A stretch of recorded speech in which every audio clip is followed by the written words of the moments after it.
Hello, everyone. Thank you for joining us at this Corridor Advisory Committee meeting, the third in our series. We have several CAC members here, as well as others joining us. So just one more minute to allow some more people to join, and then we'll get started.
All right, we've had a few more people join us now, and I'm sure some more will in the next few minutes. So with that, let's kick off this new Hampshire Avenue Bus Rapid Transit Planning Study. Next slide, please. All right, so welcome everybody. To set some meeting expectations, we have a lot of interesting information to share, and we are committed to doing so within the meeting time. Hopefully we will end early. However, as we go through these updates, there will be several pauses and opportunities to ask questions about the project throughout and at the end. We do ask that everyone stays muted until you are called on to unmute yourself and make a comment, but feel free to raise your hand or ask a question in the chat anytime, and I'll take note and pass along your comment to be addressed by the study team. Next slide, please. Returning to our favorite Zoom interface, feel free to use the chat once again at any time to ask questions and make comments. The chat feature is at the bottom of your screen.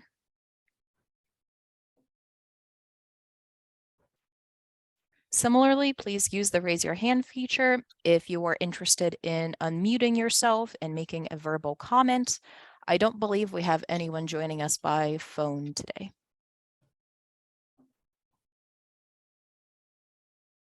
And with that, I will pass it along to Project Manager Rick Kegel to introduce the rest of the study team. Good evening, everyone. Thank you very much for joining our meeting tonight. I apologize. My dog just started barking the moment I was called on to speak. I want to introduce myself. I am the new project manager for this project, replacing Sandra Marks, who left the county, I think, in the summer. I've been on the team for about 2 to 3 months now, but rest assured, I've been working with Montgomery County on BRTs, corridors, and transit initiatives for about 15 years, all the way back to the creation of the countywide transit corridors functional master plan. I've worked on the US 29 corridor, serving as the project manager on that corridor through the planning and preliminary engineering stages. And I've also had my hand in Beers Mill Road and Maryland 355, in addition to New Hampshire Avenue. So again, thank you very much for allowing me to lead you guys through this. I think not on the call this evening, I'm not sure, but our other MCDOT representatives are Corey Pitts, who I'm sure you all know, and Joanna Conklin, also with the director's office. And then I'm going to turn it over to Jamie Henson to do the presentation and introduce the rest of the staff. Thank you. All right. Thanks, Rick. So I will call on Nadia again. Nadia, you did not introduce yourself when you started. So if you wouldn't mind introducing yourself, and then Tara and Aditya, and then we'll get going. All right. So I am Nadia Kutisheva. I am leading outreach for this project, and I will pass it along to Tara. Hey everyone, I'm Tara Hopperth with Kittleson and Associates. Hey everyone, I'm Aditya Inamdar, urban planner and designer, also with Kittleson and Associates. And again, I'm Jamie Hudson. I'm the consultant project manager. So one of the things that Nadia asked earlier, and many of you may not have heard, you may not have been quite been on yet, but she had asked if you wouldn't mind to put your name and affiliation in the chat. That will help us keep up with who is here. So if you all wouldn't mind doing that, often names come up as interesting emails and it's hard to know who's who. So if you wouldn't mind, we would really appreciate you drop your name and affiliation in the chat so that we can more easily keep records. So with that, I'm going to go ahead and kick us off. Also, as Nadia mentioned, I'm going to pause 2 or 3 different times and ask for questions. At first, I'd like those to be just clarifying questions, and we'll gauge time and see if they can be more substantive at the moment, or if we need to wait till the end. But I'll ask for clarifying questions first. So if I've maybe misspoken or wasn't clear, I'll ask folks for those sorts of clarification, or ask folks to request clarifications. And then if time permitting, we'll go into more substantive questions at that moment. All right. So our meeting agenda tonight, we're going to go back over where we've been with a recap. We'll talk through station locations. We'll talk through concepts and the identification of concepts. We'll talk about the benefits and challenges of those concepts.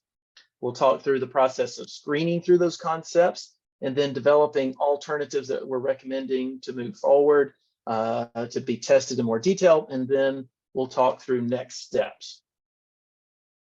Next slide, please. First of all, your role, you are the CAC. And what we're looking for from you, and this is a slide that we've had before, is to provide input, guidance, oversight in accordance with the master plan. We're looking for you to help give us guidance as the project team to help us make this project better. We're looking to have community involvement throughout the project, both focused involvement, as we're talking about here, then as well as broad involvement. And then we're looking to share information with you so that you understand and can share with the community in hopes that we're able to build consensus as we move forward. So we'll start with a recap of what we've done so far. First of all, an overview of the study. So the extent of the corridor, as we've talked through before, the southern extent is the Fort Totten Metro Rail Station. We'll go into a little bit more detail on that in a moment. The northern terminus is the Colesville Park and Ride location. And what we've hoped to do as part of the study is to find the start and end points, which we have now done. We want to identify station locations, which we'll talk through in a moment.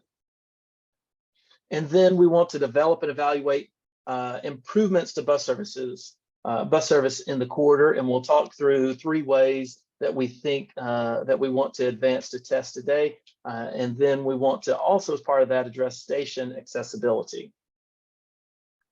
Next slide. Now, where we are in the process, broadly speaking, you can see this timeline at the top is the broader corridor implementation process. Started with a master plan in 2013, the corridor study that started earlier this year. Then there's an environmental process, preliminary design, final design, and then ultimately construction and operations. So we are still early in the process. And the second bar in the middle describes or articulates where we are in the corridor study process. So the first phase was back in the spring, which we talked about with existing conditions, that we went to the public, showed you a lot of information about what's going on. Where we are now in the middle green, the darker green, is defining, identifying, defining, and then analyzing alternatives. And then the next phase is when we'll come back to you later and we'll talk through selecting a preferred alternative, and we'd expect that to be in the spring and summer of next year. As Nadia mentioned, there have been 3 CAC meetings thus far. There was the introduction in April, the overview of existing conditions in June, what we'll talk mostly about tonight, an overview of concepts and alternatives. This time, we'll want to come back to you in March or April, give or take, to talk about analysis and review that with you. And then We want to come back sometime after that to discuss a hybrid alternative and details of a hybrid alternative sometime likely in the summer. Next slide. So more specific on what we found as we did a detailed analysis in this quarter. I'm just going to try to hit the highlights here. One, there's a lot of people riding buses in equity communities along this quarter. There are many equity communities and there are many people riding buses, roughly 9,000 a day on weekdays on average. The land uses are largely residential in nature. There are commercial nodes at major intersections, as we pointed out here, mostly in red. There's missing an inadequate bike and pedestrian infrastructure along the corridor and connecting to the corridor from the adjacent neighborhoods. There are frequent and severe crashes on what's known as the high injury network, HIN, high injury network. And that's generally the segment between roughly the Beltway and University. There are a lot of service roads on New Hampshire, and those patterns vary. In some sections, service roads are on both sides. In some sections, they're on one side, and then it reverses to the other, and then it reverses back. There's not a lot of consistency in that pattern.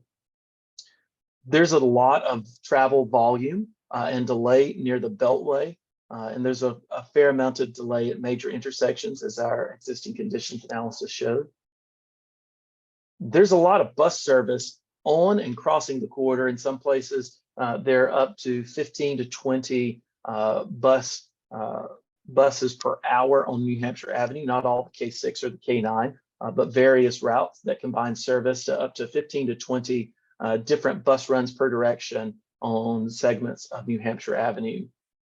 There are 4 major work destinations for corridor residents. So those who live in the corridor, generally, not everybody, of course, but generally they're working in one of 4 major places: White Oak, Silver Spring, downtown DC, or the 270 corridor. So that's really framing how we're thinking through where do folks need to be, where do folks need to get as part of this service. And then, as we showed last time, the existing transit service can be slow and unreliable. And lastly, as we talked through before, we established Fort Totten as a southern terminus. There was broad consensus around that from this group as well as every other group we talked to. So with that, we took that information along with other information and began to develop concepts. So let's go to the next slide. And so what I'm going to talk through briefly is our process to identify broad concepts that could improve bus service and implement BRT in the corridor. And you'll hear me say things like BRT and Flash. BRT and Flash are the same thing. They're meant to be synonymous. BRT is the broader terminology. Flash is the specific branding of BRT in Montgomery County. So the program guidance from the county really has about 6 goals. 1, mobility choices, so improving access to jobs, activity centers, community facilities. 2, sustainable solutions, so minimizing environmental impacts and a cost-effective solution. 3, corridor safety, so improving the safety of the streets. 4, economic growth, promoting economic development in corridors of the county more broadly. 5, quality service, a fast, efficient, reliable service. And 6, community equity, providing improved and accessible transit services for all communities, focus on underserved communities. And so our approach to developing alternatives follows this path broadly. First, we want to identify stations. We'll talk through that in a moment. Then we want to divide the corridor into segments with similar characteristics, and we'll talk through that tonight. We want to develop some general concepts of how can you think about improving bus service. We'll want to apply those concepts to each of the corridor segments and then screen them. And we'll talk through our screening criteria, and then we'll want to define alternatives and then evaluate them. So we're at the point where we are at the edge of defining alternatives and getting ready to evaluate them. And then that would be followed with selecting a preferred alternative. So going back to thinking about concepts, there's some guidance that we use to identify concepts. And that guidance includes a variety of things. One, the program goals and objectives that I just talked through, those 6 program goals, but also the county transit corridors functional master plan, previous county BRT efforts, input from the community and folks like you all, input from county staff, from other stakeholders, best practices, and then relevant studies, plans, and initiatives for the corridor. So all of those come together and help us to identify concepts. And so what you'll hear from us are specific concepts of how to improve bus service in the corridor.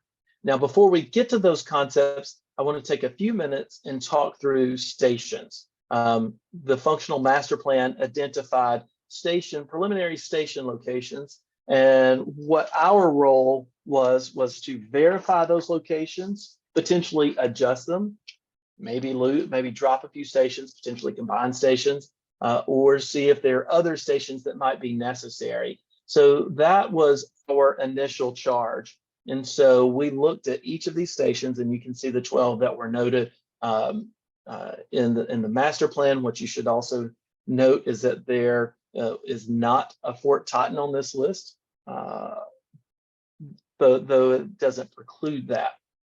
So what we did was we took an initial shot at adjusting this list and adding and thinking through it in more detail. So next slide, please. And so we saw the need to add 2 stations, note Fort Totten as a terminus, and remove 1 station. We'll talk through those specifically in just a moment. I'll give you an overview now, but we think that we should remove the Colesville Park and Ride lot location. It's really close to Randolph Road. We saw a lot of demand, a lot of ridership in the area around Tacoma Langley. And there was a lot of space between the adjacent stations and also some hills. And so we thought it was necessary to have stations both to the north and south of the Tacoma Langley Transit Center. We'll talk through specific locations there. And then as this group and others have talked through Fort Totten, noting Fort Totten as indeed the terminus. So we'll talk through briefly each of the station adjustments, and then I'll pause for a moment after the next. I think we've got about 4 slides, and then see if there are any clarifying questions first, and then if there are any substantive questions second. So first, as I mentioned, removal of the Randolph Road Park and Ride lot location. There's a little more than 1/10 of a mile between Randolph Road and the Park and Ride location. The ridership in this location is very low. When we looked initially at ridership, Park and Ride lots underutilized. There are very few cars parked there. There seems to be minimal demand at this location. However, there's a lot of value in this potential location as a turnaround and a layover location for buses. So while we don't see it as a location for a station stop, it will provide value for the service. Right, next slide. Now, what we're not going to do tonight is go through the details of every single station location. The master plan articulates those station locations. We're really only focusing on changes to the master plan, or the changes that we think are necessary. So you're not going to see us go through every single station location. That said, of course, we're glad to talk through questions that you have in a moment. We see the need for a station at Quebec Street. You'll see on the left that 1.3 miles is roughly the distance between the Tacoma Langley stop and the Northampton stop just to the north, which is a long distance. There's not necessarily a specific target for distance and spacing, but generally a rule of thumb is somewhere between 1/2 and 3/4 of a mile. That's not a have to, but that's generally a broad rule of thumb. And what we also see in this area is that there's a lot of multifamily housing, so there's a fair amount of density in this area.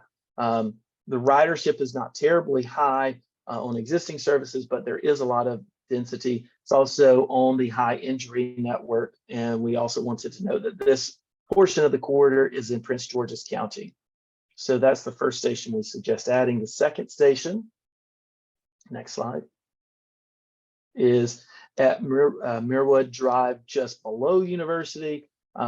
Again, there's a fairly long spacing between the Tacoma Langley stop and East West Highway Ethan Allen stop. And so we would suggest that there would be a stop there. Muirwood, there's roughly 4/10 of a mile. There's a hill there as you go up from Muirwood up to the top of the hill and then down. So there's grade issues. There's also a lot of density that we think would support a stop. And as we looked at the ridership data, it showed a fair amount of folks getting on and off the corridor at that location.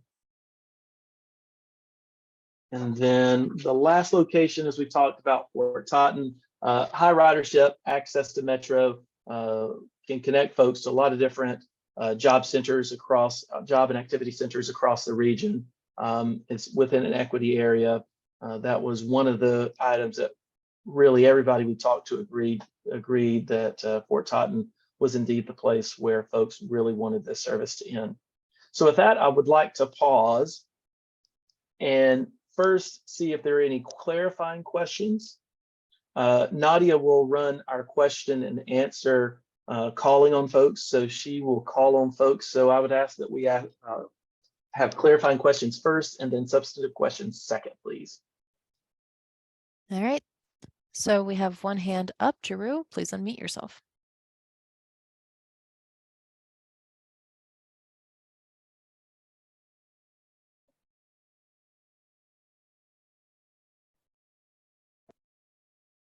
Jeru, are you able to unmute yourself?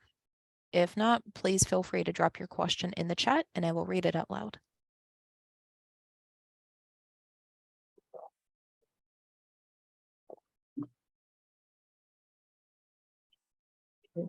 All right, Jamie, we'll get back to his question. In the meanwhile, from the chat, Mr. Tunis asks, did you say there would be a station at 410? Correct. I believe that's east-west. Correct, that's right. And that was envisioned as part of the master plan. That is not an added or adjusted station location. That was envisioned as part of the master plan.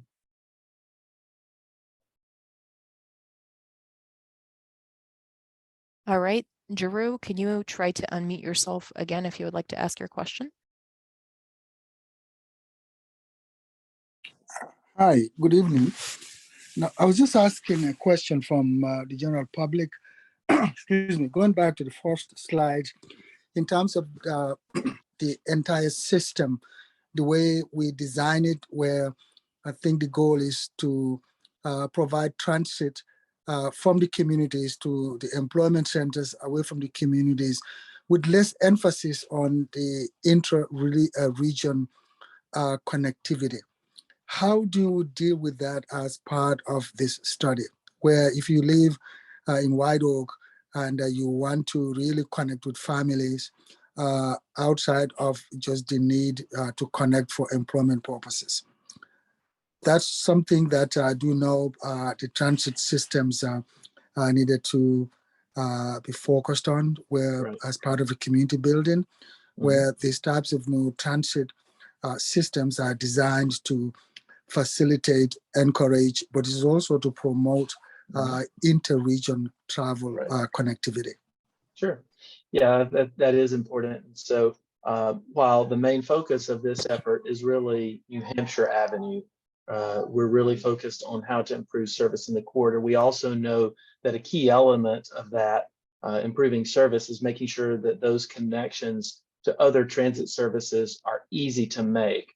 So one of the interesting things about this corridor is there's not only a lot of transit service on this corridor, there's a lot of transit service crossing this corridor. So specifically, say at New Hampshire, I'm sorry, at University Avenue, excuse me, there's multiple major services that are crossing the New Hampshire Avenue. And so what we want to do is make sure that there are quality connections, both from a physical nature, but also that you can get quickly between where you're starting to where you need to transfer. Because one of the things that folks need the ability to do is have transit as a lifestyle, right? It's important that folks can not only get in and out of community, in and out of DC or in and out of Silver Spring, they need to be able to get to other places, whether it's family, schools, daycare, whatever the case may be. And so it's important to make sure that we design a service that can move quickly and can facilitate transfers between the modes, because not everybody can get everything in one corridor. So I think that's, the main topic of conversation really is New Hampshire, but the context is how can we make sure that folks can go up and down New Hampshire and then get out as quickly and efficiently as possible. So that's going to be one of the key elements of this study, Drew. So I appreciate you bringing that up. Our next question comes from Craig Grunwald. Unmute yourself, please. Hi, hello. First question is, there are places outside of the current stations that would be very beneficial for some people to get to. Like the one that comes into mind is between Randolph Road and Valley Brook Drive. There is a center, a commercial center at Hollywood Boulevard. And between Jackson Road and the White Oak Transit Center, there is the White Oak Library, which is very important. Would we consider having stops there just because they are important to places like this, or are we just considering what we have so far? Also, never mind on that second one. Okay. Yeah, that's the hard part when you're thinking through stations, because really, in order to make this go fast and kind of piggybacking on what Drew said, in order to make this a fast and efficient service, you really have to think through the trade-offs with stops, because the more the bus stops, the slower it goes. And so that's really a difficult trade-off. We're open to comments. And so if you have comments, we surely are eager to take those. But it's really difficult. It will be next to impossible to stop at every location. That said, there will be multiple services in this corridor, so it won't just be BRT, right? There'll be local service that will be paired with BRT. So it won't be, those locations won't be totally inaccessible. But it may be that some of those require a little bit more of a walk than others using BRT. All right. The next person whose hand I saw up is Ezra. I see your question in the chat now. My question is related to that. A lot of work is being put into the redesign of the park space by the Hillendale Volunteer Fire Department. Seems like that is a space that the community would like to be able to access easily. And Ezra, feel free to unmute yourself if you would like to say something else. Just to add on to that park space is undergoing a massive renovation right now. So it seems, I don't know, I guess in light of the response to the last question, I understand the difficult choice that can be made here. And certainly from a commuting, getting people to different job sites, having a stop at the FDA makes a lot more sense. And those are very close to each other. But it does seem like potentially a missed opportunity with so much money and intention being put into redesigning a massive public space there that it wouldn't be on this priority bus line. Thank you. Sure. Yeah, I mean, the answer really is the same as the last time. It makes sense that we want to connect all the civic spaces that we possibly can. And as I mentioned, we're surely open if folks have concerns and want to raise that up. I think part of what we want to do is make sure that FDA stop is located at the prime location that Tara's pointing at there, to make sure that that's optimized so that folks can get the FDA as well as the park that you've noted.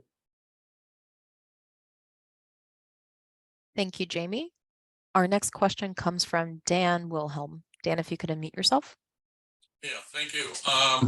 Actually, we've covered a lot of it. I like the stations you have, but I think the thing you need to focus in on is what Jamie was saying, is there should be ride-on or other local buses up and down New Hampshire Avenue and other roads that you get people from where they live or some places to work to the BRT, and there'll be transfers where if they need to. Because you also have BRT in 29, you have BRT in other roads. So you need to be able to transfer from one route to another, and all other things need to be fast. You know, emphasis is rapid. No, that's, you know, I like what you guys are saying. Thanks for your comment, Dan. All right. Drew, did you have anything else? I see your hand still up. Yeah, two things. I just wanted to reiterate in the question regarding the Hillandale Local Park. What we also need to be mindful is that the Chai Center, which is an employment center for the physically challenged populations, is very critical. We keep that in mind as well. So not only in terms of the functions of the outdoor park services, then FDA down the street, but the Chai Center also really creates a big employment point for the Hillandale area. Secondly, too, is I didn't look closely with the map you presented. The FDA location, is that the FDA transit center within the FDA grounds or right outside of the FDA entrance across from New Hampshire?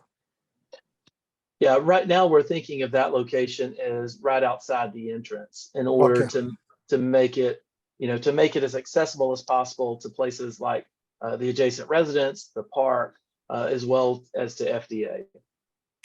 The FDA from there to the Hillandale Park, there is a distance, by the way. It is. I don't know what the distance is, if that need to be considered, you know, as part of this conversation here.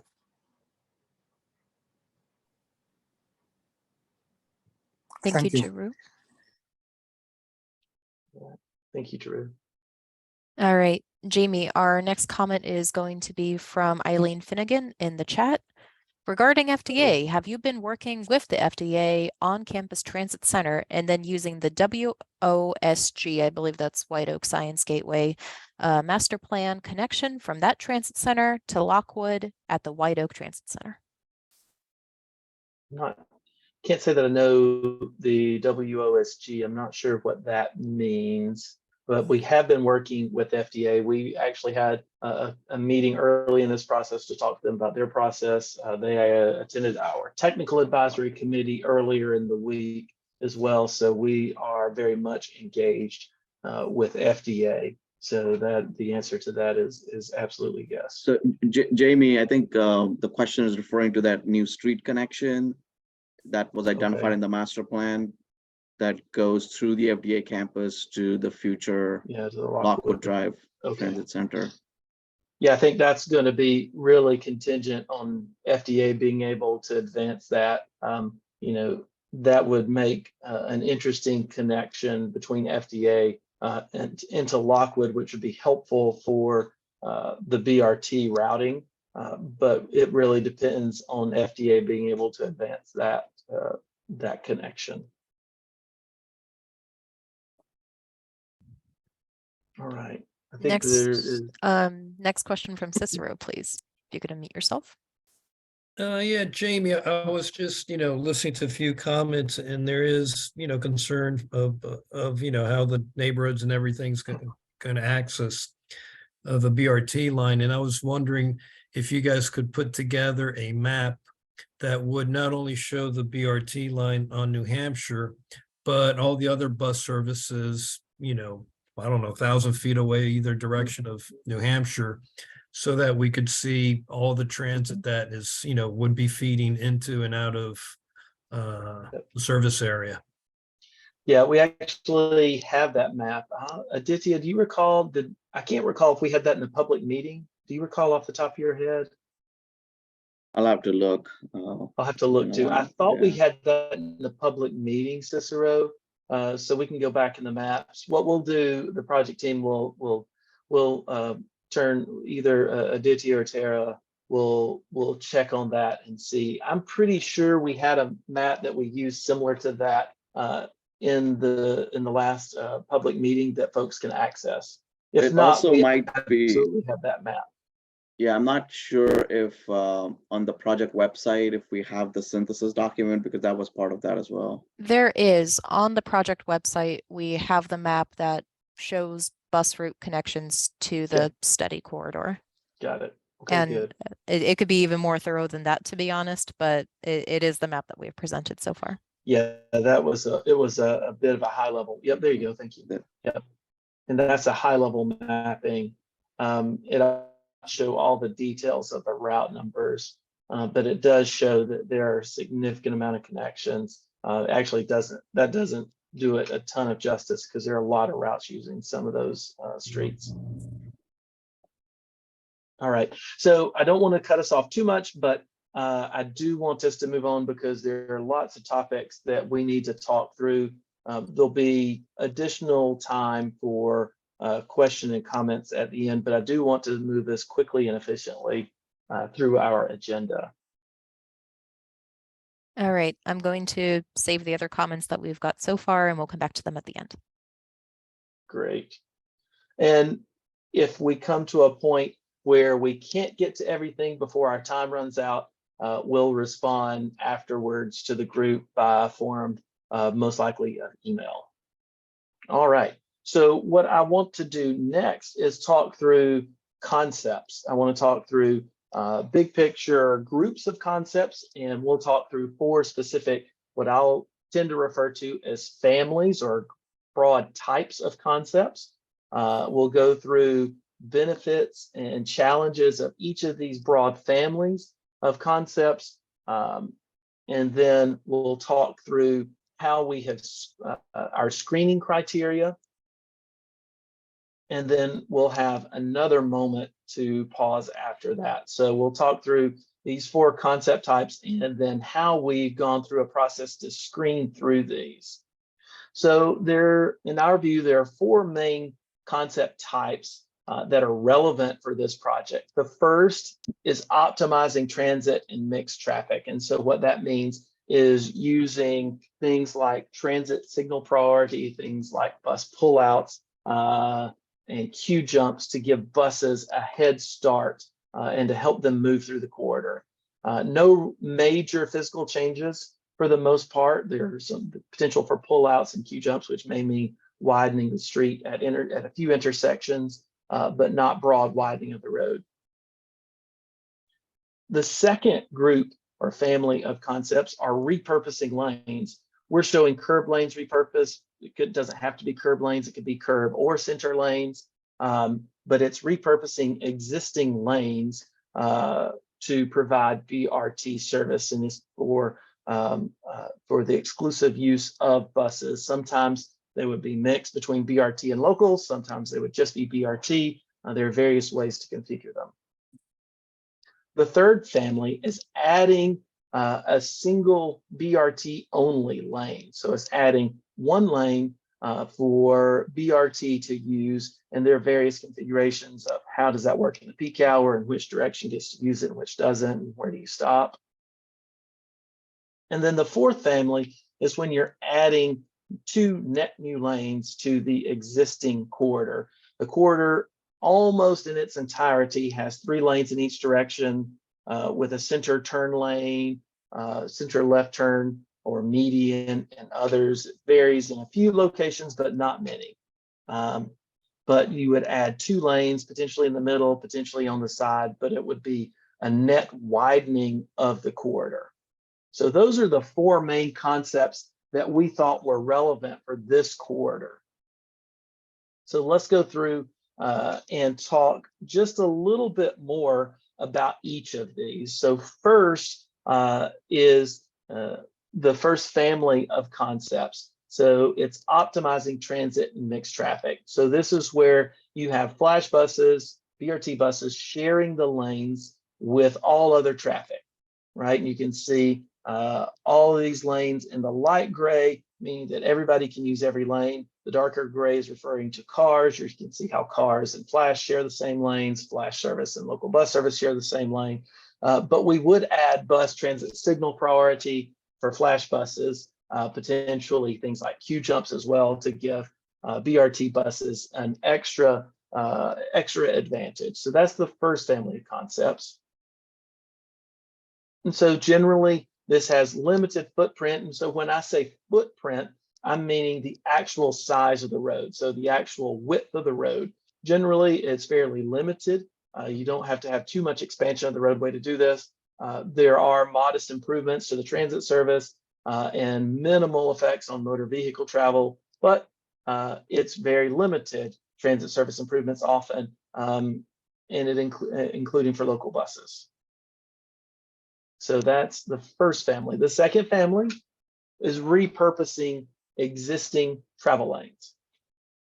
So there are various ways to do that. You can see on the right, there are two icons, one showing repurposing lanes on the curb, the other showing repurposing lanes in the center.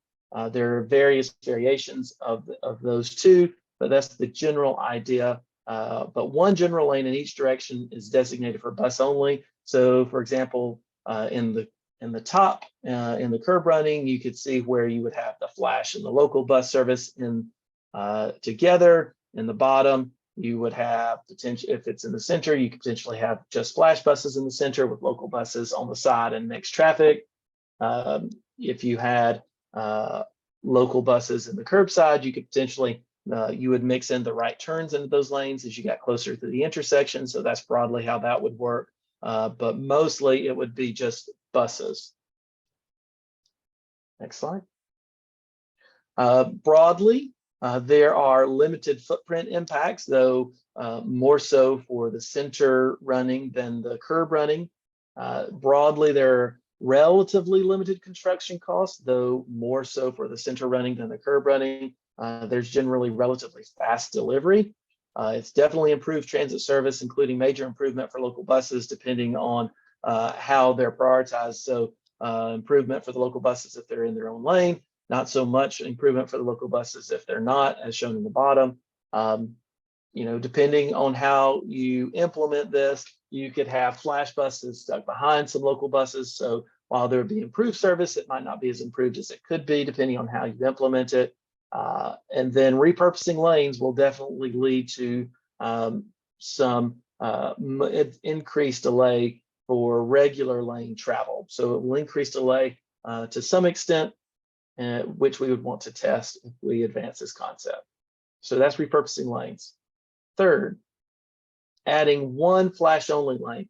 Now this is probably the most complicated of the options because there are a lot of different ways to add a single lane in the middle. But suffice to say for this point, there's one lane. The flash bus would use that lane broadly in the peak period, and it would go in the peak direction. And then the flash bus in the opposite direction would use the regular lanes in the off-peak direction. Next slide. The benefits is you get improved flash service in the peak direction. You've got minimal impacts on motor vehicle travel, but the challenge is it's a little bit more difficult for riders to use. You've got potential for a flash bus to load in different places. There are footprint impacts. If you do this, you end up having to signalize all your left turns. And so you end up needing left turn lanes. And so you end up having to widen the quarter a little bit. There's a little bit higher construction and signal upgrade costs, and which leads to longer implementation timeline. And broadly, there's minimal peaking activity on this quarter. So there's a lot of traffic in both directions in this quarter. So it's really tough to identify in some places which is the actual peak direction. So that makes it difficult for a peak direction service. And then fourth, adding two lanes, adding two net new lanes. And you could do that potentially by adding them on the side or adding them in the middle. You would have to widen the roadway with either of these options to make these fit. The current roadway is not wide enough to accommodate additional lanes, so you'd have to widen, which would mean a good bit of construction. Next slide. You know, it'd make transit service it'd improve transit service, it'd minimize the motor vehicle delay, but it's broadly inconsistent with the master plan throughout the corridor. It'd have significant footprint impacts, in particular in equity communities, and it'd be major construction costs and pretty long implementation timeline for this sort of project in this quarter. All right, so those are the 4 families of concepts. So what I want to do now before we get into questions is go through our screening criteria. After I get through the screening criteria, then I'll pause and we'll talk through concepts and screening criteria. So we also put together our screening criteria, which was how we reviewed these concepts. But first, I wanted to note we broke up the corridor into 5 relatively consistent segments, and we'll talk through them. Now, what we've noted is Fort Totten as the endpoint. We also don't have the ability to build infrastructure in the District of Columbia. So what you'll notice is that we don't really talk about that connection. There will be a connection. It probably won't be associated with infrastructure changes like we were talking about on New Hampshire Avenue and Montgomery and Prince George's County. However, we've worked with the district, and the district has their own plans for what they call their priority bus network. And so we are working with them to think through how we would make that connection. But for today's purposes, we'll really focus on New Hampshire Avenue and Montgomery and Prince George's County. And so the first segment is the most southern segment from Eastern Avenue at the county line to University. It's moderate traffic, relatively high bus ridership, modest to heavy bus runs in that area. Relatively some sections with higher density, some with more single family homes, modest commercial in that section. The second section is from University to Piney Branch, a little bit more dense. You've got service roads on both sides of the street there. So a bit of a wider cross section, a good bit more residential density, a lot of bus runs. It's the busiest section for bus frequency in the corridor, and a good bit of residential density in the area, but still relatively moderate travel volumes. The third section from Piney Branch to Powder Mill Road is the most heavily trafficked section of the corridor. It's taking a lot of folks to and from the Beltway to Adelphi Road to Piney Branch Road, and it's really a lot of traffic, much less bus ridership and service in that segment, and a lot more vehicles. North of that, from Powder Mill to Lockwood, that is, again, a bit more modest travel demand, but the vehicle delay is minimal in that section. There's more modest bus ridership and modest bus frequency in this section. And then the northernmost segment, north of Lockwood to Randolph, very minimal bus ridership, minimal bus frequency, very little travel delay compared to what you would see further south in the corridor. And so what we're going to do is talk through how we screen each of these concepts for each of these segments. And so let me introduce the screening criteria.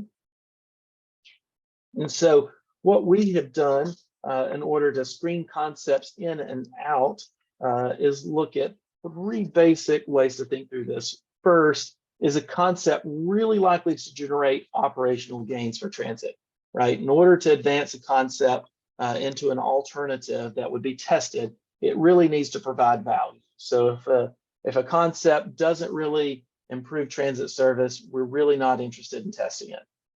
Second, we really don't want to test concepts that are inconsistent with the BRT master plan. So for example, adding 2 lanes, I think I mentioned earlier, that is inconsistent with the master plan. So we will not be testing that. That's a reasonable option, but not necessarily for this corridor. Many places are doing that, even the places in other portions of the county. But in this corridor, the master plan is very explicit. We can add up to 1 lane in various segments. And so we will not be testing a 2-lane addition of 2 lanes in this corridor. And then we want to screen out concepts that we would consider fatally flawed. Now I'll come back to that term in just a moment and talk through that specifically, but fatally flawed broadly means that it would cause the transportation network not to function well, or it would be significant impacts on the adjacent area. And again, I'll come back to that in just a moment. Next slide. I wanted to talk briefly about the master plan. This was one of the documents that we wanted to screen against. There's two basic columns that I think are really important to note. They're highlighted in red here. The fourth from the right is noting the addition of dedicated lanes for transit. And you can see no's and yeses. If there's no, that means that there's not a requirement for dedicated transit lanes. You'll note that north of Lockwood, there's not a requirement for transit and dedicated lanes, but basically everywhere south of that, so pretty much the entirety of the corridor, we're envisioning some form of dedicated transit lanes.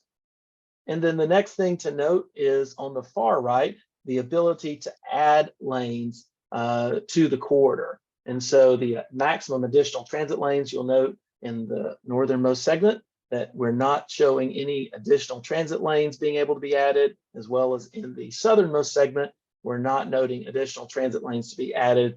But in the middle, broadly, there's an allowance for a single transit lane.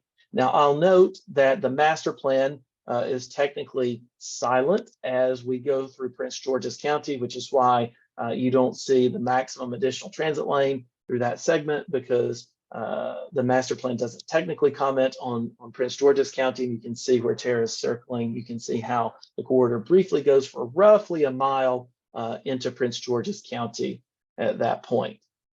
All right, so let's go to the next slide, which is around what we have considered fatal flaws. And so there's a few categories of what we thought of as fatal flaws. One is significant impact to properties, in particular in equity areas where you're having lots of property impacts, buildings that would need to be removed, property that needs to be taken, access that needs to be fundamentally changed to make way for the service. It's just really inconsistent with the community equity goal and the sustainable solutions goal from our perspective. Options that really impact local bus service. So it's really limiting the ability for local buses to move. That is also what we would consider a fatal flaw. So it really impacts quality service as well as equity, community equity. If the concept creates operational challenges, so if it's difficult to operate, so if the transit is really difficult to operate or inhibits operations, that would be a fatal flaw. If the transit, bullet 4, if it's challenging for riders to navigate, so if it's really tough for riders to figure out, how do I use this? Where do I go? Is it here or is it there? That's another fatal flaw. And then the fifth is if the transit really, or if the concept creates a significant impact to traffic operations, we've considered that a fatal flaw. And so with that, I will acknowledge that I've just talked a lot. And I'd like to pause again. First, please clarifying questions and then substantive questions. I will note that we may not be able to get to all the questions. I'm going to, Nadia, why don't I cut us off no later than 8:10 so that we'll have a chance to go through the alternatives and leave a few minutes for questions after that. So I'd like to cut us off no later than 8:10 for that. All right, let's run through these quickly. We have a few comments in the chat. Eileen says, has any modeling been done? If not, when will you test? Peak direction historically has been in and out of DC, but this is changing in some areas. That is correct. That's happening next, Eileen. We're having this meeting. We're preparing in the process of getting models ready. They are not run yet, but we are in the process of getting those ready. You are absolutely correct. Historically, it's been in the morning, out in the evening. When you look at travel volumes, for most of the quarter, it's really hard to see a well-defined peak. In some portions, it's a little easier to see a well-defined peak, but broadly, it's really tough to see that peak directionality. All right, comment from James. The fourth alternative is best for future growth. That may be true. Okay, thank you for your comment. Another comment from Peter, dedicated lane with only BRT and regional express transit only. End comment. Okay. Peter, let us know if you have a question. Drew, I see your hand's been up for a while. Do you have a question? No, I'm fine. I'll lower it. I'm sorry. That's okay. No worries. Dan Wilhelm, please. Yeah, you have a fatal flaw of impact existing local service. Mhm. I think you got to take that one with a grain of salt because the local bus service is supposed to be restructured, expanded, et cetera. And there's ongoing study where I think the BRT and the local bus service should be integrated with each other. So, you know, I think impacting the local bus service, I think it needs to be impacted and changed. So, yeah, and I guess I'll leave it at that. Okay. Yeah, I think that's one of the things, and what we're not saying, and maybe this is worth clarifying, we're not saying that there wouldn't be the ability to potentially slightly diminish or slightly make local bus service a little bit slower. I think what we're saying is we don't want to significantly impact bus service in a way that makes it really difficult to ride significantly slower. But it is important to make sure that local bus service still works well, is what we're trying to articulate with that. I agree it needs to be worked well, but also you can combine local bus with some of the BRT and eliminate some segments of local bus and maybe expand the frequency and things like that. So I expect a lot of changes with local bus and ride on and the BRT. So yeah, and ultimately we'd want to test what a scenario would be, but I'm not sure that I would see local bus service in any given segment going completely away. I could see that would be adjusted, and we'd want to think through that and come back to this group and tell you what we think. We are not that far yet, just to be clear. But there is room for thinking about that. But we want to make sure that there's that feeder service, because BRT is not going to work for everybody. And I think that as we think through community equity, there are people that need more direct access than others. And I think it's really going to be really important to make sure, as we think about equity and equitable communities, that we treat both of those services well and not just focus on one or the other. I agree, but also the local bus will have more stops in between BRT stops. That's right. That's exactly right. But I also could see, some of the local buses basically go from, let's say, White Oak all the way downtown to Silver Spring with not really adding anything. So you might eliminate a segment, but then beef up the part in White Oak area. And that could well be the case. We're not that far to identify exactly what that might be yet.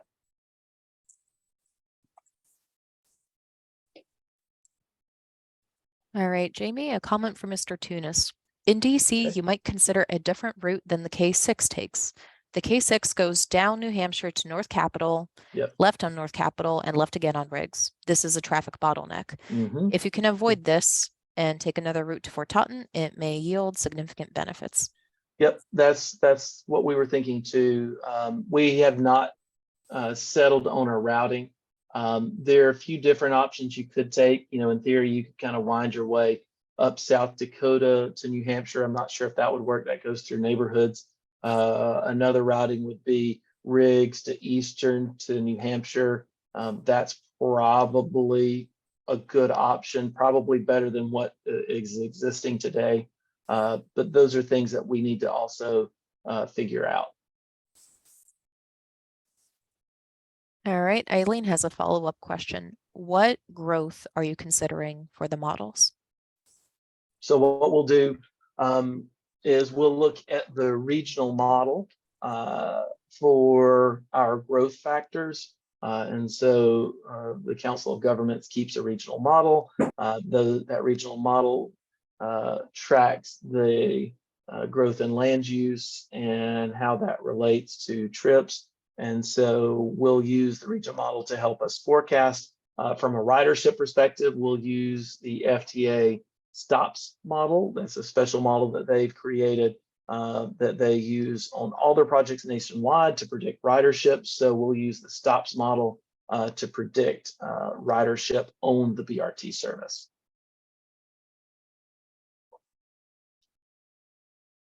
All right. No new comments. Eileen, 2045. You mean, are we looking at 2045 Yes. Yeah, I think that projections? is, yeah, correct. I'm sorry. I believe that is the out year for the COG model at this point. All right, no other questions, Jamie, and we can get back Okay. to this at the end of the meeting. Good. All right. So where we ended up next are the alternative recommendations, and there are 3 of those. So what I will do is do my best to talk through each of these 3 in detail, and then obviously we can come back and leave the remainder of the questions to talk through the alternatives and next steps. So as our project is likely to look for federal funding, one of the things that FTA, the Federal Transit Administration, looks for is an evaluation of relatively modest improvements in the corridor. They tend to refer that as transportation system management. If you hear me say TSM, that's what that's referring to, transportation system management, which is broadly using things like signalization, transit signal priority, that's TSP. We noted that earlier. Things like queue jumps, potentially pullouts to give buses a jump on regular traffic. So FTA generally likes folks to test an alternative like this to see, can relatively fine-grained improvements avert a larger project that's more expensive. So if you can do it more cheaply and get the same results, then maybe you should consider that. So that's what FTA is looking for. So that is alternative 1, where we're going to be looking to optimize transit in mixed traffic with relatively small scale improvements. We'll do that along the full corridor from south to north, where we'll look for small scale things like TSP, queue jumps, and potentially even bus pullouts to improve transit. We'll only adjust the curb line or the edges of the curb where necessary for things like queue jumps, and it would not be a more wholesale widening of the road. So that's alternative 1. Alternative 2, what we are proposing is different in different segments. So alternative 2 has one configuration in the southern 2 segments, so basically south of Piney Branch, and a separate concept north of Piney Branch. So there's a bit of mix and match in this alternative where there's 2 different concepts being utilized. And so in that southernmost segment, we're suggesting that that there is BRT in the curb lane that would share with local bus services. You can see that icon on the bottom left. That's generally how we would envision this service. It would keep the existing curb lines largely in place. There would be very little construction. As I mentioned previously, right turns would integrate at the driveways and at the intersections to move through the transit lane and make those right turns. But they would be exclusive to local and flash buses otherwise. So there's the potential for the flash to get caught behind the local bus occasionally. That could very well happen. And then north of that, we envision a transportation system management approach, TSM, with really focused on just transit signal priority north of Piney Branch to improve transit transit flow. So that's alternative 2. I will note that there's a bit of a small, medium, large approach to our alternatives. Alternative 1 is a bit of smaller scale approach where we're really trying to focus on smaller scale improvements. Alternative 2 is an upgrade from that. We're proposing trade-offs in the right of way, so different priority in the modes, so where buses get more space dedicated to them, but not really a lot of infrastructure changes. So that would be kind of a medium approach. And then alternative 3 is a bit more of a large approach where we're proposing more substantive changes. And so what we think, and I'll explain alternative 3 in just a moment, but we think that there's a broad spectrum of alternatives that we're testing, from relatively focused to a bit broader, where we think we can get a good understanding of how this corridor is going to work.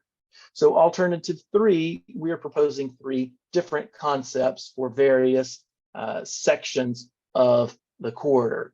And so I'll go from south to north again, and that's generally left to right on the icons on the bottom. So from south to north, we're proposing transit lanes in the center. You'll note that we're showing stations on the right, so it's not going to be center running with center platforms. There'll be right side platforms so that there's the ability for the county to operate their existing bus fleet. But that will require space. That would mean widening the roadway a bit to accommodate that, at least at station locations, also with turns. With center running facilities, there's not the ability to easily cross and turn left. Every left turn has to be signalized. Otherwise, there's a potential for crashes with a left turn going across the face of a bus. So every left turn has to be signalized, which means there needs to be a left turn pocket, which means there's a need for space. So in the southernmost segment, there's a bit of a wider cross section than currently exists today. Then moving north from Piney Branch to Lockwood, we're proposing the addition of a single lane that's allowable as part of the master plan, or I should say is consistent with the master plan, excuse me. That would be a peak direction flash bus lane, and it would have center platforms where both directions of flash buses could board, even in the non-peak direction. You'll notice the upbound, we'll call it north, flash is moving north, but you'll see the southbound adjacent to it, where it's in the general purpose lanes, not necessarily on the curb, because it's still using a center platform. There's a unique design that the county is implementing as part of the Maryland 355 work that we would match here. And then the upper segment, excuse me, would be transportation system management with TSP north of Lockwood, similar to what we talked about previously. Excuse me. So with that, those are what we are proposing as part of the 3 alternatives to test. And so again, I'd like to pause and see if there are questions. Again, please first clarifying questions, and then we'll get into the more substantive questions. All right, Dan, passing the mic back to you. Yeah, the segment between Powder Mill Road and Sligo Creek is really a challenge. It's a mess today. And there's a bunch of things in there I think you need to look at. Part of it in the Hillendale Shopping Center, the local, you got multiple bus stations that can be combined and situated a little better so they don't mess up the traffic quite as much. Basically you'll lose one whole lane on northbound at night because of the way the local buses stop and block traffic. And anyway, part of it is you got multiple Romada and Ride-On don't talk to each other or won't play nice with each other. So I think you need to get that to happen. And you need to look at that whole segment in there, and including other traffic that's coming in and out of the road. And I would also look at what was just decided on US 29 on the options, what the council approved a couple of weeks ago. So that's, I would look at that and see the lessons learned from that. That's what I have comments at this point. Great, thank you. All right. Next comment from Eileen. What has been state highways involvement? Is the agency supportive? If alternative 3 is selected, are there more road improvements required? Tacoma Park has a BRT concept. How does that fit? All right, so lots of questions in there. Let's start first. SHA has been deeply engaged. I've lost count of how many meetings we've had with SHA at this point, probably, I think at least 5, if not more than that. So we are deeply engaged with SHA. They're helping. We're running our assumptions by them. They're reviewing our models. They'll be reviewing our micro simulation to make sure they're in agreement with procedures. We've made sure to develop our traffic volume and forecast consistently with what they would expect. So a lot of coordination with SHA. I don't want to speak for SHA, but there's nothing quite yet for them to be supportive of. We are not advancing anything yet, so there's nothing yet for them to be supportive or opposed to. They're eager for us to do analysis and see the results. And then presumably they'll take a position as we approach the end. And then go into the question, are there more road improvements required? I'm not quite sure what that means. If alternative 3 is chosen, there would definitely be a significant roadway project where we were adding lanes, which is basically south of Lockwood. So you would change the curb line. So that would be a pretty significant project effort. I don't know that you would necessarily need to change the roadways coming in or anything else, but it'd be a pretty significant project. You'd have to rethink a lot of the service roads, potentially adjusting access, removing parking, potentially even removing the service roads altogether, depending on the location and where there's a stop. So it would definitely be the most impactful. And then Tacoma Park has efforts going on. We're actively working with Tacoma Park to make sure that what we're proposing is consistent with what they're advancing. And if it's not completely consistent, that it's accommodating their vision and working to, as much as possible, be consistent and complementary to what they're looking for. All right, next comment. Center lane boarding seems scary to me as a pedestrian. When riding a bus, I tend to avoid having to cross the highway. That's understandable. That is the position of many folks. Next comment, could you describe how BRT buses transition from one lane configuration to the next in this alternative? Excellent question. We have not yet figured out all of those details. I think it's probably fairly simple that those transitions often occur at signals, and there are special signals to guide and allow buses in and out of the lanes. That's probably what would happen here. So specifically at Piney Branch, more than likely, you would have a special signal to allow the buses to enter that lane. And the buses that would be in the off-peak direction would have the ability to basically merge to the left to enter those lanes. You would want to design them carefully. That would actually be fairly simple. And then on the other end, you would probably have some merge space for the buses to be able to merge in or out of that lane as appropriate.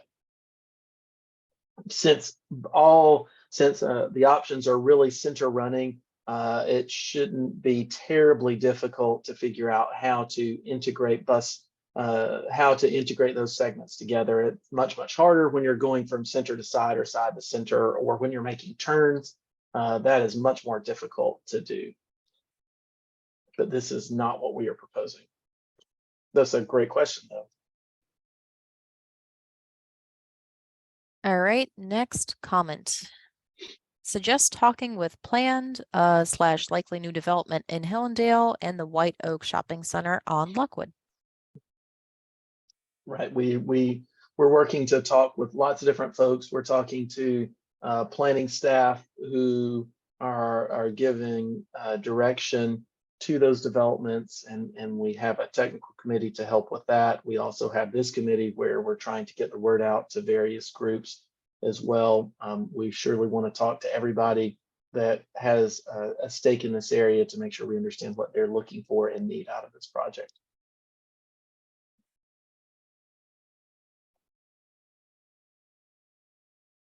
Thank you, Jamie. No more comments at this time. All right. Anything else? Because I'll go to next steps and I'll pause one last time in just a moment. So if you have any remaining question, please think it up. As we go through next steps, we'll have one last pause. So as a project team, our next steps are, Eileen, I think this begins to answer some of your questions, maybe more specifically, are analyzing the alternatives, specifically doing traffic modeling, and that consists of model runs to get forecasts, developing volumes from that, and then running that through a VISM micro simulation. There's a ridership forecasting element, as I mentioned, using the FTA stops model that's very specific to forecasting transit ridership. We'll develop layouts, conceptual layouts for each of these alternatives to give an idea, to provide an idea of what these each of these alternatives would look like. We'll develop high-level cost estimates. We'll then perform equity, access, economic development, and other land use analysis for each of these alternatives, and then we'll come back to the CAC, depending on schedule, probably roughly March or April of 2023, and get feedback.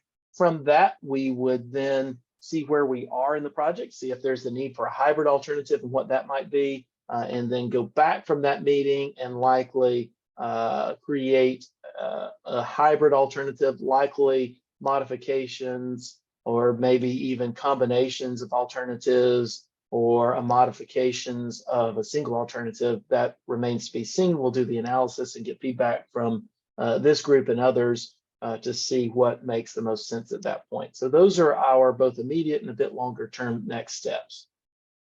And with that, that concludes the things that we wanted to present tonight.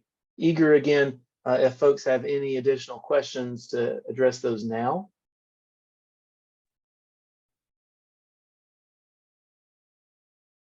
All right, question in the chat. What is a hybrid alternative? Yeah. So a hybrid alternative is we test these three as kind of a small, medium, large, and we're looking for things like what I tend to refer to as hotspots. Where do things not work well, right? Where are there problems, and maybe additional enhancements that could improve an alternative, or maybe one concept and one alternative works well and another concept and another alternative works well in a different spot. Maybe it's possibly even mixing and matching to create a new alternative. Really, we don't know exactly what that means, but it means, but broadly what we'll do is take a really close look at the analysis that comes out and see if it makes sense to make adjustment to our alternatives that would improve that alternative and likely become a preferred alternative. Thank you, Jamie. From Shane Paulin, meeting with planning staff is not the same as meeting with impactful developments directly. I and other representatives of Hill and Dale Gateway look forward to speaking with you. And with that, Shane, if you'd like to unmute yourself. Sure. Thank you for the information. Can you hear me? Mm-hmm. Yeah. While I respect, of course, that you want to hear from all stakeholders and are having these meetings, you know, Hillendale Gateway is at a very high impact location in Hillendale. We're programming a transit center into our development. We've done design work for transit at our intersection.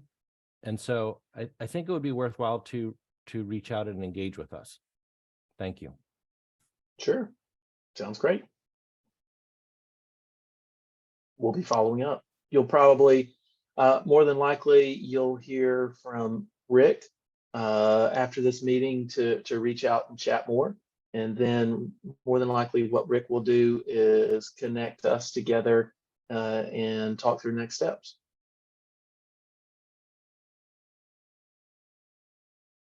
Thank you. Sure. Thank you, Shane. I'll move it along now to Peter, please, if you could unmute yourself. Yeah, this is Peter. I have a couple of comments and questions, I guess. One of the critical nature of the service is that it has the ridership. I'm not sure how you're calculating ridership at this point. Mm-hmm. And I don't know whether your modeling numbers change if you have a circulator type collector system within the neighborhoods.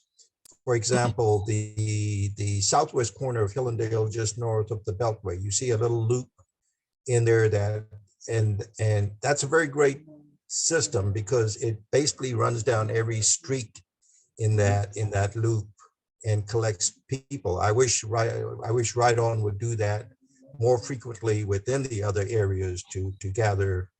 But this is unique in that this is the only place I know of where Right On basically goes down practically every street within that neighborhood to collect riders. So if we can get that within the on either side of the corridor up to and beyond Randolph Road, that would be great. Now, my choice, of course, is alternative 3. Even though it's 3 different solutions, it seems to work in my mind. My only concern with alternative 1 and 2 is the flow and supply of flash buses as you loop them around. Going north, fine, you've got a pretty quick loop, but coming south during peak hours or going north between peak hours, if they get stuck in traffic, how do you keep the supply of flash buses going? You know, you can't just plug in new flash buses when people get caught in traffic. So how do you respond to that problem? And so, you know, I'm always a dedicated lanes person, Right. because that provides a solution. But my concern, as I look at the Route 29 BRT alternatives, is, you know, when you get stuck in traffic between Stewart Lane and the Beltway, and maybe even sometimes Sligo Creek to Silver Spring, that's really not flash anymore. It's basically a regular ride-on service. So how do you keep the supply of flash buses going so that you don't have this delayed impact? Right.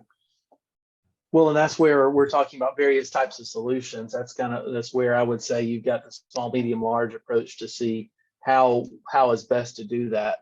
So in alternative 1, you've got things like the most minimal approach on things like transit signal priority, potentially queue jumps to address that. And alternative 2, you've got curb lanes. Now, that's not the segment I think you're most concerned with, but alternative 3 has that center running bus lane that's peak direction. And so where you do have that center running lane, you have the ability to keep a bus out of traffic. Now, in that respect, it's only in the peak direction. The off-peak is not quite so is not as well treated from a bus perspective as possible, that off-peak does encounter more traffic. But again, I think your alternative 3 addresses the traffic problems in each of those segments very well, and that's why, you know, my druthers that choose this particular alternative rather than the other 2. Yep, understood. Plus, you're investing in infrastructure that's going to be long-term, because the others, alternative 1 especially, you know, depending on what happens 10, 15, 20 years from now, those lanes could get changed, and you're going to spend more money trying to fix those problems rather than investing in the infrastructure now.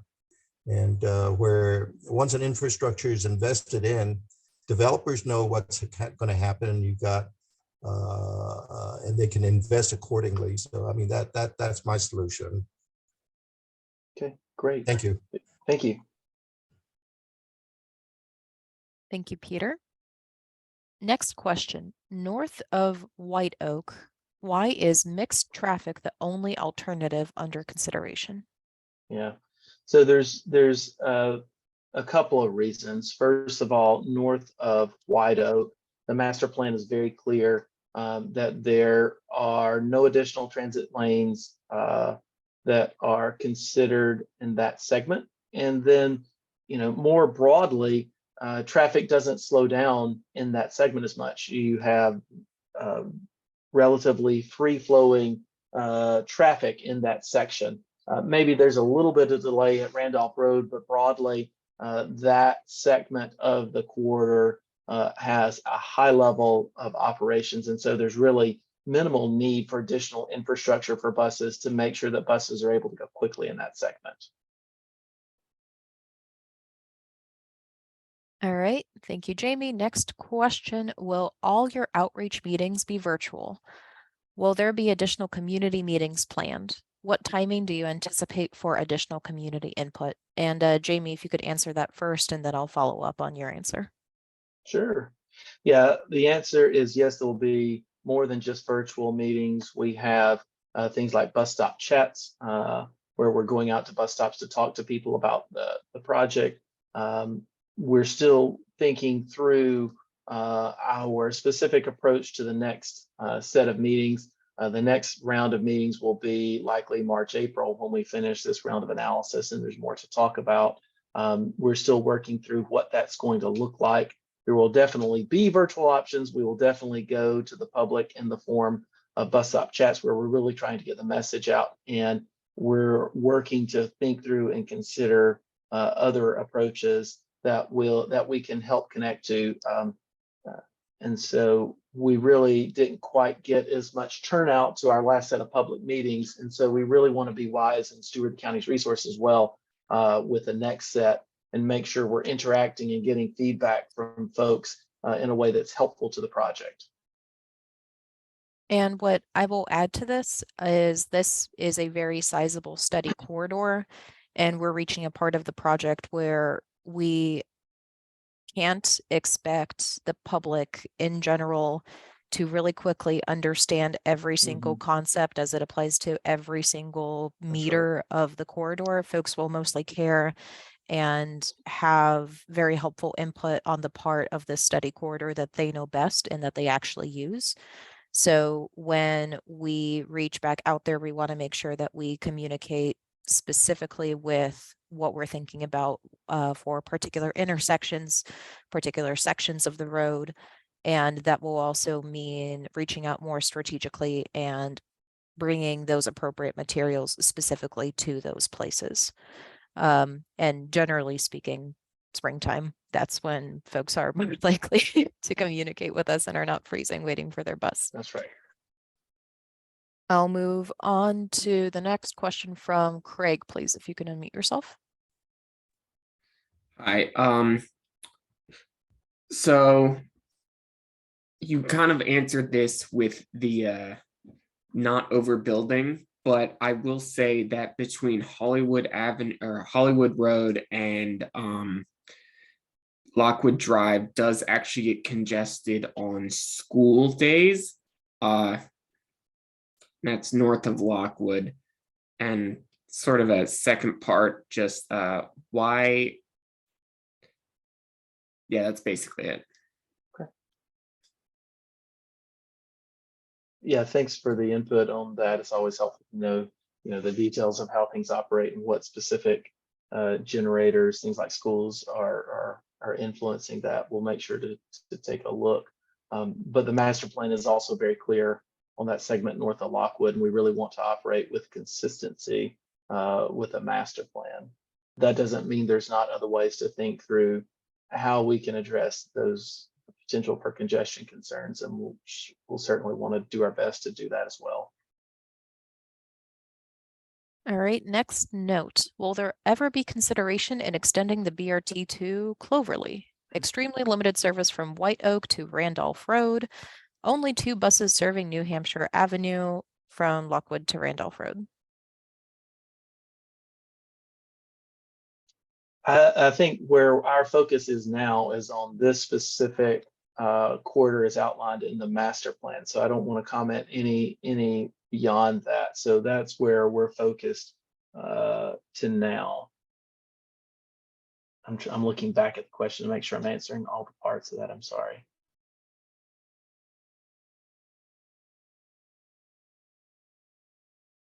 Right, and I think the master plan, if I recall correctly, noted, I think 20-minute service between White Oak and Lockwood, which would be an improvement on only 2 buses serving that corridor. I assume that means 2 an hour. All right, Shane, I see your hand is still up. Would you like to say something else?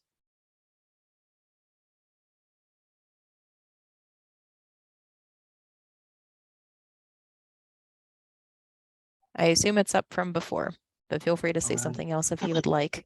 Jamie, this is Aditya. Jamie, I think on the previous question, it might also relate to the study that the county is doing on the location of the White Oak Transit Center Okay, and how that might interact with New Hampshire Avenue BRT and 29. yep, and the goal would be that whatever the county decides with that the New Hampshire Avenue service would indeed serve that transit center wherever it turns out to be. So presumably close enough to New Hampshire Avenue to get access easily.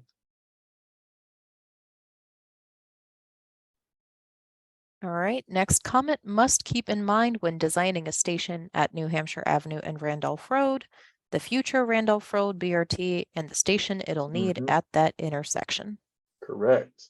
Yes, we want to make sure that as we're thinking through that point or that location, that we're thinking through the potential for interaction and where we locate stations and the type of station. All very important things. That is absolutely correct. Thank you, Peter. Next comment: will the alternatives analysis look at how the New Hampshire BRT line will run through the White Oak Transit Station on Lockwood? Or will that particular connection be determined after the alternatives analysis is completed? We will end up doing that to the best of our ability. Again, the county's looking at upgrading the transit center in that area. So I don't know that the county will be able to have a decision by the time this project's over. So we'll do the best we can with an understanding that if there's not a decision in time, that the county will need to come back and refine some of that thinking in a future iteration or a future process. That said, we would want to think through and provide high-level guidance in as much as we can to what the county is thinking through. Thank you, Jamie. Another comment: I can help promote any future community meetings for the Tacoma Park area. Perfect. Wonderful. Thank you. That's I have fabulous. your Thank you. email. We can talk. We can talk Be after careful. this. Nadia will hold you to that one. So I don't see any new comments, Jamie. I'm going to bounce us back to Okay. comments regarding the stations from earlier in the meeting.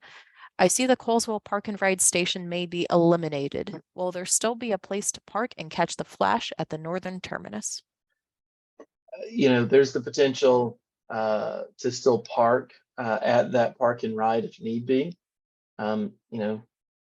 It's still a relatively short walk. It's possible. I mean, it doesn't seem like it's very likely that the station's necessary there, but if it turns out that demand indicates it, then that might be something the county would want to reconsider in the future. But there's just no real substantive utilization of that park and ride, and it seems unlikely that would be the case.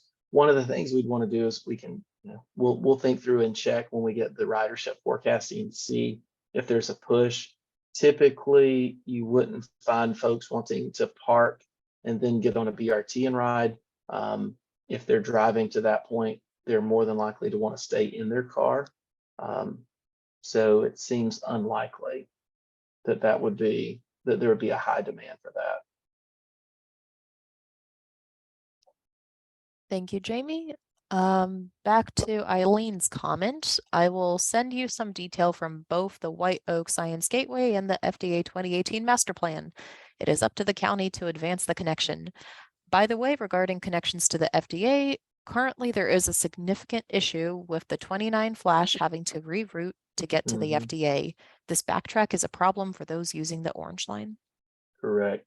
I think there's about an hour or two, I can't recall specifically, where that Orange Line basically moves over to service FDA coming in and out. And that does create additional runtime for those specific runs that serve FDA. And while we are discussing stations, another comment: curious to find out how and where the buses turn around on the northern terminus. Yeah, that remains to be seen. More than likely, it would be at that park and ride location. Doesn't mean that's the only place that could happen, but that's the most likely place for it to happen as we're thinking right now. All right, a reply to the conversation on Cloverleaf. It is a particularly sparse region and outside of the scope of the plans. Would it be possible to consult the bus drivers of related routes such as K6, Z2, 22, etc.? They should have firsthand experience of current ridership. Yeah, it's always helpful to get the operators' thoughts on this. I think we'd be eager to hear from operators. We did look at the data, the automated passenger counters, so we've got a pretty good understanding of where folks are getting on and off the buses. But it's always helpful to hear from the operators. And one more comment from earlier, the local bus service should be improved to go along with the BRT. At some places, they run every 30 minutes or longer, which makes it not useful for connections. Right, that is hard. So that's one of the things that we're going to really want to think through how we help facilitate those connections. All right, thank you, Jamie. Shane and Craig, I see you both still have your hands raised. I'm assuming this is from earlier, but feel free to unmute yourselves.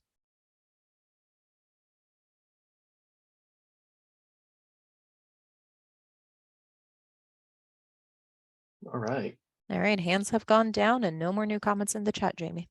All right, sounds good. Well, Rick, I will defer it to you to close it out if you don't mind. Thank you very much. Tara, if you'll move to the contact slide, please.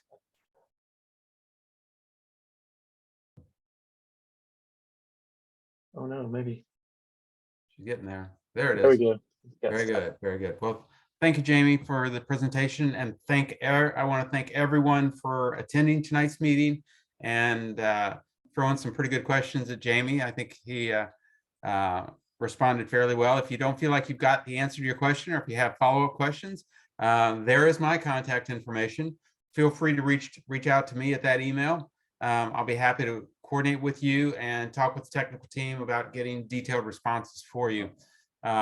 Certainly, if you have questions not related to the presentation tonight, or if you have suggestions on our team reaching out to community associations, homeowner associations, and so on, developments up and down the corridor, would be happy to meet with you and your group to get the word out about the BRT. So please, again, reach out to me at any time and we'll get that all coordinated. If there are no other questions or comments tonight, again, I want to thank you all for attending, and I guess we are adjourned.